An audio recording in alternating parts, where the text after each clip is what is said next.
አዳኒ እንዴት ሰላም ነው እንዴ? አለናል አቴቴ የለችም እንዴ? የለችም። ለምን ፈለካት? ሁለተኛ እንዳታንኳኳ ብያ ነበር እንዴ?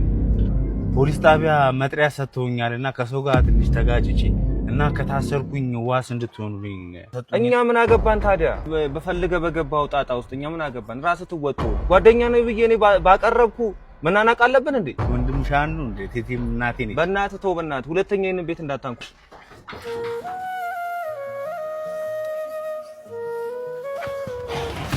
ማን ነበር ያንኳኳ? ዱርዬ ቦቼ ነዋ። ተጣልቼ ምናምን ዋስ ምናምን መጥሪያ ተሰጥቶኝ ምናምን ይላል። እኛ ምን አገባን ሲጀምር? ወይ ልጄን ታሳሱት እንዴ? ትናንትና እኮ መናኸሪያ ውስጥ ለኔ ብሎ ተጣልቶ ነው ሰው ሰድቦኝ። ነፍሴን በሰው ደስታ ሰላም ስሞላበት ስሜቴን ጎድቼ ለኔ ሳልኖርበት ሰጠው ብዬ ነበር ፍቅሬንም በትኜ መልሴ ሲሆን ክፋት ተሸነፍኩ አዝኜ